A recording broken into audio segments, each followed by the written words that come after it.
ये आकाशवाणी रायपुर है। छत्तीसगढ़ी समाचार बुलेटिन के संग प्रथा शुक्ला के जय जोहार। अब सुनाओ आज के प्रमुख समाचार। प्रधानमंत्री नरेंद्र मोदी हा कहिन कि कृषि संबंधित कानून खेती और किसनहा मन बर नवा अवसर लावत है।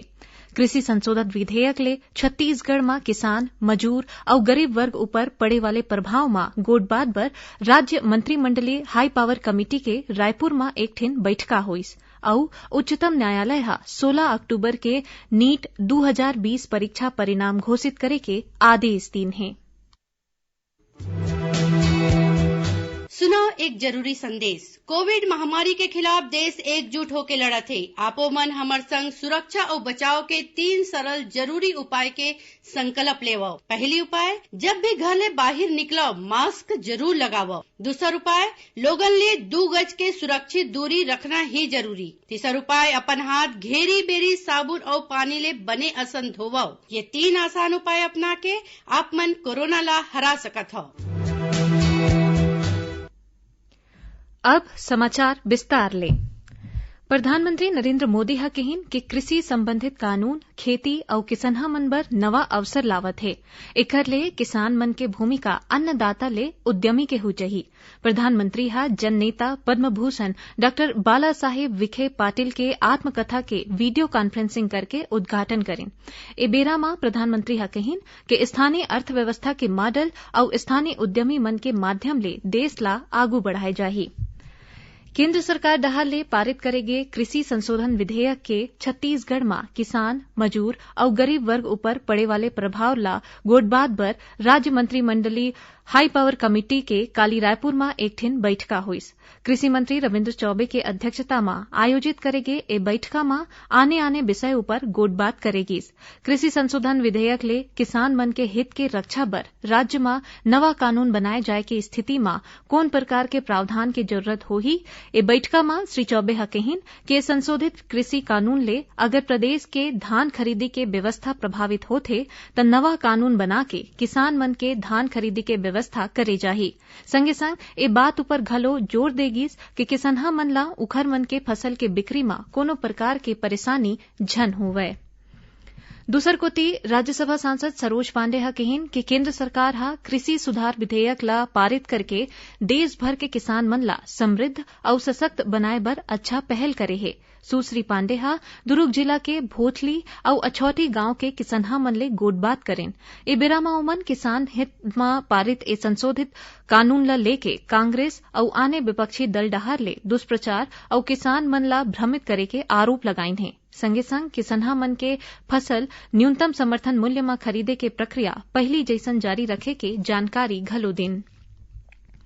उच्चतम न्यायालय हा चिकित्सा शिक्षा पाठ्यक्रम बर होए वाले राष्ट्रीय पात्रता और प्रवेश परीक्षा नीट के परिणाम ए महीना के 16 तारीख के जारी करे के आदेश दिन है। न्यायालय हा कोरोना महामारी नियंत्रण वाले क्षेत्र में रहैया जम्मो छात्र मन बर काली नीट परीक्षा कराए के आदेश दिन है, जौन मन एकर पहली होए वाले परीक्षा में शामिल नहीं हो पाए रहीन। छत्तीसगढ़ प्रदेश कांग्रेस कमेटी हा मरवाही विधानसभा उपचुनाव बर क्षेत्र प्रभारी मंत्री और सेक्टर प्रभारी के सूची ला जारी कर दिन है। कांग्रेस प्रवक्ता विकास तिवारी हा बताइन कि मरवाही विधानसभा ला 4 ठिन वर्ग में बांटे गे है। एमा मरवाही के उत्तर क्षेत्र के प्रभारी उत्तम वासुदेव और प्रभारी मंत्री गुरु रुद्र कुमार ला बनाए गे है। उन्हें दक्षिण क्षेत्र के प्रभारी के रूप में विधायक शैलेश पांडे और प्रभारी मंत्री डॉक्टर प्रेमसाय सिंह टेकाम ला बनाए गए हैं। गौरेला क्षेत्र के प्रभार अर्जुन तिवारी और प्रभारी मंत्री मोहम्मद अकबर ला सौंपे गए हैं। ऐसने पेंड्रा क्षेत्र के प्रभारी मोहित किरकेट्टा और प्रभारी मंत्री कवासी लखमा ला बनाए गए हैं। ए 4 ठिन सेक्टर के तहत अवैया बूथ में प्रभारी मन के नियुक्ति घलो कर दे गए है। बता दन कि कांग्रेस हा डॉक्टर के ध्रुव ला अपन उम्मीदवार बनाए हैं त उन्हें भाजपा हा डॉक्टर गंभीर सिंह ला और जनता कांग्रेस छत्तीसगढ़ जे हा अमित जोगी ला अपन उम्मीदवार घोषित करे हैं। ए उपचुनाव बर 3 नवंबर के वोट डारे जाही। छत्तीसगढ़ी समाचार बुलेटिन आप मन आकाशवाणी रायपुर ले सुनत हव। छत्तीसगढ़ के खबर ले है आपकी वास्ता और खबर के विश्वसनीयता ले है हमर वास्ता। आकाशवाणी समाचार रायपुर के प्रादेशिक समाचार बुलेटिन के संगे संग हमर समसामयिक कार्यक्रम आप रेडियो के संग अपन मोबाइल में घलो सुन सकत हो। आकाशवाणी समाचार फेसबुक, ट्विटर और यूट्यूब में घलो हावय। हमर फेसबुक पेज हरे Chhattisgarh news on AIR, Twitter handle CGAIR news और हमर यूट्यूब चैनल हरे छत्तीसगढ़ AIR न्यूज। तो अब रेडियो के संगे संग आपके मोबाइल के माध्यम ले हम आप तक पहुंचत हन। छत्तीसगढ़ के हर खबर पर सुनत रहो आकाशवाणी समाचार। अब आगू बाढ़बो बाची समाचार कोती। रायपुर के डॉक्टर भीमराव अंबेडकर अस्पताल के विशेषज्ञ चिकित्सक डॉक्टर R.K. पांडा हा लोगन मन ला आगाह करीन है कि दशहरा और दिवाली तिहार के बेरा अगर सावधानी नहीं बरतेगिस त कोरोना संक्रमण के खतरा और ज्यादा बढ़ जाही। ओमन कहिन कि यूरोप और आने देश के रिसर्च में ये बात आगू आई से कि ठंडी और प्रदूषण बढ़ेला संक्रमण बढ़े के स्तर में तेजी आए है।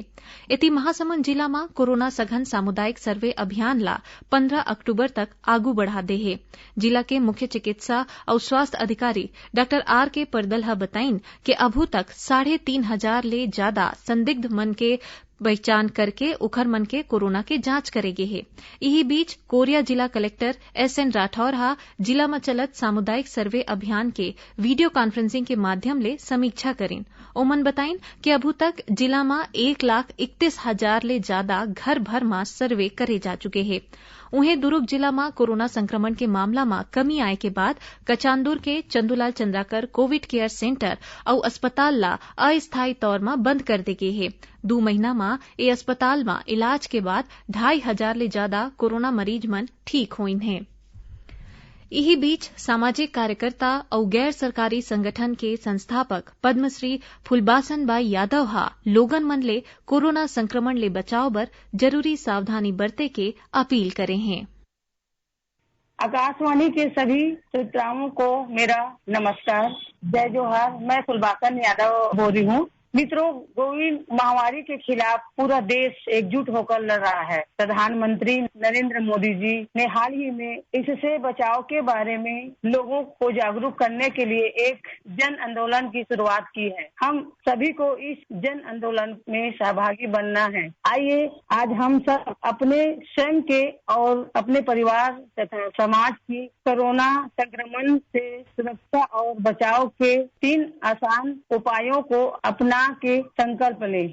आप जब भी घर से बाहर निकलें तो मास्क जरूर लगाएं। बाजार या किसी भी भीड़ भाड़ वाली जगहों पर जाएं तो लोगों से सुरक्षित दूरी बनाए रखें और साथ ही समय समय पर हाथों को साबुन और पानी से धोते रहें। याद रखें, ये 3 आसान उपाय अपनाकर कोरोना को मात दे सकते हैं। जब तक दवाई नहीं तब तक ढिलाई नहीं। छत्तीसगढ़ में अच्छा महुआ होए के सेतिर एखर मांग देश में नहीं बल्कि अब विदेश में होए लगे है। वन मंत्री मोहम्मद अकबर के मार्गदर्शन में वनवासी मन ला विश्वव्यापी बाजार उपलब्ध कराए के प्रयास के अच्छा परिणाम मिलत है। फिलहाल बलरामपुर वन मंडल क्षेत्र ले संग्रहित करेगे 20 क्विंटल महुआ के पहली खेप के बिक्री इंग्लैंड के स्कॉटलैंड यार्ड में 2 गुना कीमत में हुए है। महुआ के इ नवा बाजार ला लेके वन विभाग के संगे संग संग्राहक मन घलो बड़ उत्साहित हवे। वन मंत्री और प्रधान मुख्य वन संरक्षक राकेश चतुर्वेदी हा बताइन कि अवैया बछर में और ज्यादा मात्रा में छत्तीसगढ़ के महुआ ला विदेश में भेजे जाए के तैयारी करे जात है। मौसम विभाग हा अवैया 24 घंटा में प्रदेश में 1-2 ठन जगह में आकाशीय बिजली गिरे के चेतावनी दे है। उन्हें मध्य और दक्षिणी छत्तीसगढ़ के कुछ इलाका में पानी घलो गिर सकत है। जानबा के मुताबिक एक ठिन गहरा अवदाब आंध्र प्रदेश के तटला पार कर चुके हैं, जेकर उत्तर पश्चिम दिशा में आगू बढ़े के संभावना है। अब थोड़कुन समाचार सार में। केंद्रीय स्वास्थ्य और परिवार कल्याण मंत्रालय हा कोरोना महामारी के संगे संग डेंगू, मलेरिया, चिकनगुनिया जैसे संक्रमण के रोकथाम और प्रबंधन पर दिशा निर्देश जारी करेन है। और कबीरधाम पुलिस हा गांजा तस्करी के मामला में 4 झिन मनखे ला गिरफ्तार करे हैं। आखिर में प्रमुख समाचार एक घाव फिर। प्रधानमंत्री नरेंद्र मोदी हा कहिन है कि कृषि संबंधित कानून खेती और किसनहा मन बर नवा अवसर लावत है। कृषि संशोधन विधेयक ले छत्तीसगढ़ में किसान, मजूर और गरीब वर्ग ऊपर पड़े वाले प्रभाव में गोठबात बर राज्य मंत्रिमंडलीय हाई पावर कमेटी के रायपुर में एक ठिन बैठका होइस। एकरे संग छत्तीसगढ़ी समाचार बुलेटिन इहे से रावत हे। जय जोहार।